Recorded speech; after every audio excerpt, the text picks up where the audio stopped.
This video demonstrates how manually created, process-independent goods movements are mapped in SAP Extended Warehouse Management.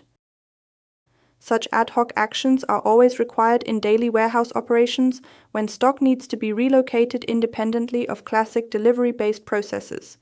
Typical practical examples include short-term relocations due to damage, targeted measures for slotting optimization, or moving entire logistical units. Here, the system distinguishes by the type of creation. While a specific warehouse task is created for individual products, a higher-level warehouse order is generated directly for the movement of complete handling units. First, transaction/SCWM/ad hoc is called up. To do this, the transaction code is entered into the command field and confirmed with Enter. The selection data is now maintained in the upper area of the screen. In the product field, the desired material number is entered, for example Spark-333. Via the advanced search, additional search parameters such as the source storage type and the source storage bin can be maintained to narrow down the stock selection. For the storage bin, the bin number 00100104 is entered. After entering the data, the selection is started via the search button. The system determines the available stock and displays it in the table area for selection. The desired stock line is then selected. For further processing, the view is now switched to the form view. This view presents all relevant input fields in a structured form and simplifies the maintenance of movement data. Next, the quantity to be moved, the warehouse process type, and the desired destination storage bin are entered.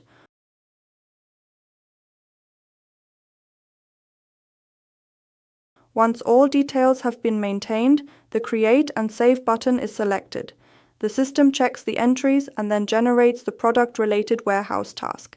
This completes the manual creation of a product-related warehouse task.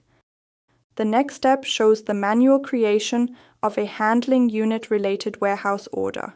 For this purpose, transaction/SCWM/ADHU is called up. After starting the transaction, the entry screen for handling units appears. In the handling unit field, the number of the desired handling unit is entered, for example 800054, and confirmed with Enter.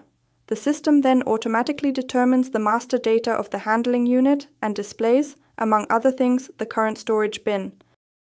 For better visibility, the view is also switched to the form view. Subsequently, the desired destination bin for the handling unit is entered in the destination storage bin field. In contrast to the product-related warehouse task, this process does not involve individual products or quantities. Instead, the entire handling unit, including its contents, is moved as a closed logistical unit. After entering the destination bin, the Create plus Save button is selected.